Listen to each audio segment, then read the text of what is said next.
A lot of people think investing is simple. It's like buying an index fund on the stock market and having all your wishes come true.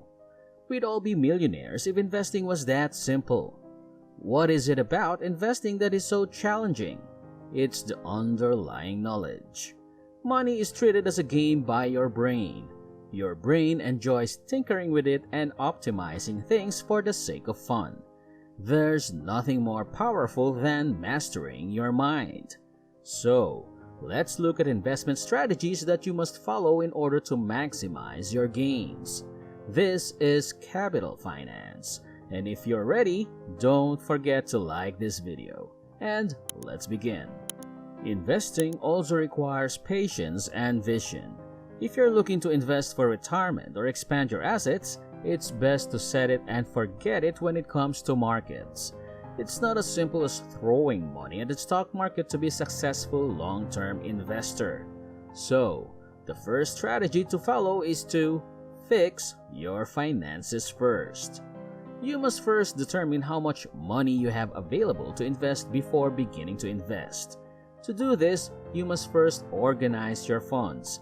An investment portfolio should not be advised until a thorough financial planning process has been completed by a client, just like a doctor would not give you a prescription without first diagnosing you. Make a list of your assets and liabilities. Devise a budget for debt repayment, and figure out how much you'll need for an emergency fund.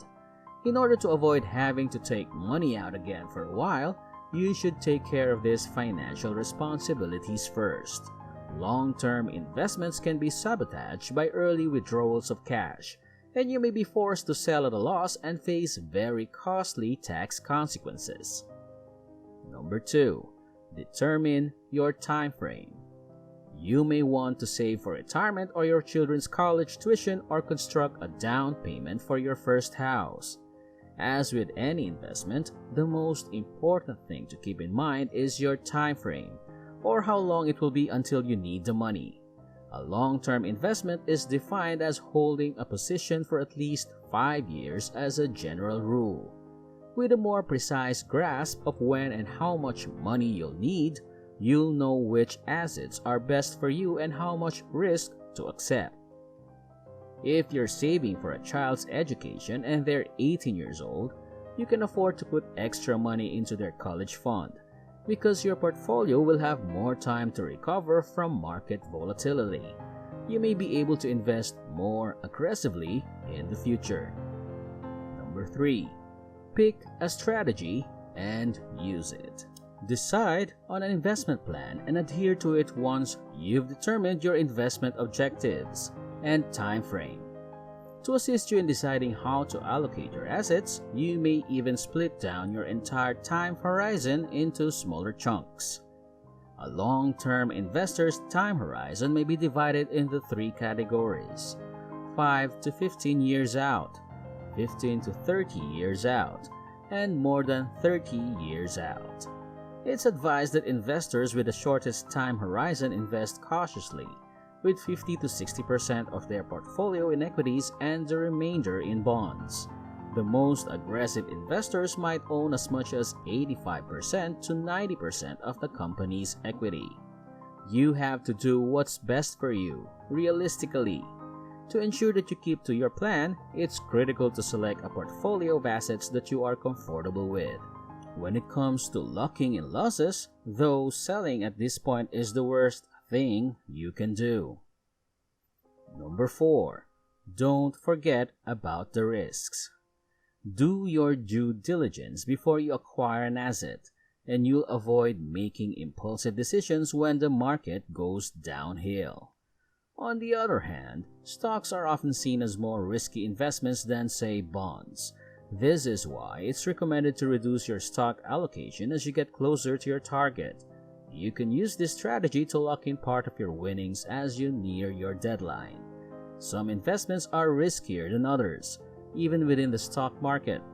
U.S. equities are considered safer than nations with growing economies because of the higher economic and political uncertainty.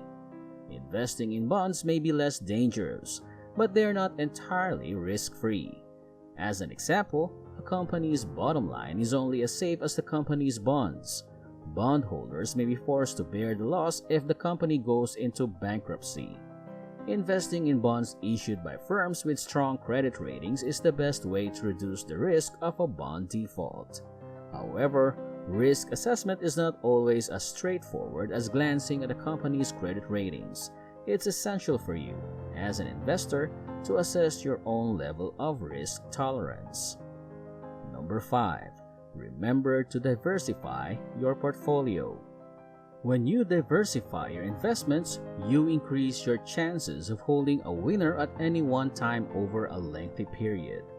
We don't want strongly connected assets going in the same direction. Diversification is defined as having your investments go into multiple directions. Starting with a mix of stocks and bonds may be the first step in your asset allocation, but diversification goes further. You may want to examine the different investments in your stock portfolio like large, mid, and small company stocks. Stocks can be characterized as a hybrid of the two, merging both size and style of investment into one category. For example, you can have high-value stocks or equities with little growth potential. Generally speaking, the more diverse your portfolio is, the better your long-term results are likely to be. Number 6. Investing also has some costs. It is possible that the cost of investing chip away at your earnings or increase your losses. The cost ratio of the funds you invest in and any management fees advisors impose are the two most common expenses to consider while investing.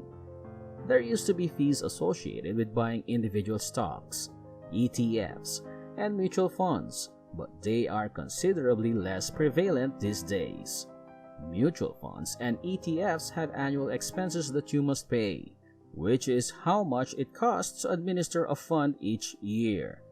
These are often calculated as a percentage of the entire value of your investments in a fund. The fees you pay for financial and investing advice may even be higher. Annual management fees represented as a percentage of the value of the assets you own with financial advisors who may provide in-depth assistance on various financial concerns are standard. And typically, this rises from 1% to 2% every year. On the other hand, robo-advisors are a more cost-effective choice, but they tend to have a smaller range of services and investment possibilities. Number 7. Check your portfolio and strategies from time to time. Even if you've decided to remain with your investment plan, you should still check in and make modifications from time to time. Quarterly, you can examine your portfolio and the underlying assets in depth.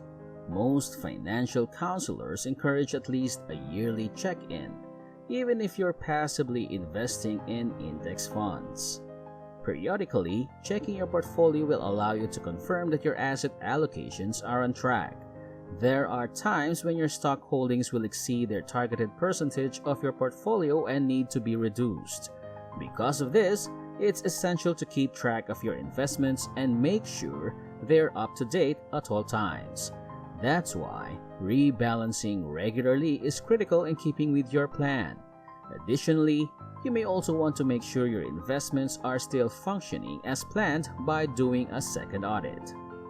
It's essential to keep your eye on your long-term financial goals when investing and avoid becoming distracted by the markets and the news coverage. Regardless of any news that would cause you to attempt to time the market, you should simply re-evaluate your strategies and apply them. Do you think you're ready to make your first investment? Share your thoughts below and let's discuss. Thank you so much, folks, for watching this video. Don't forget to like and subscribe for more content like this. See you next time.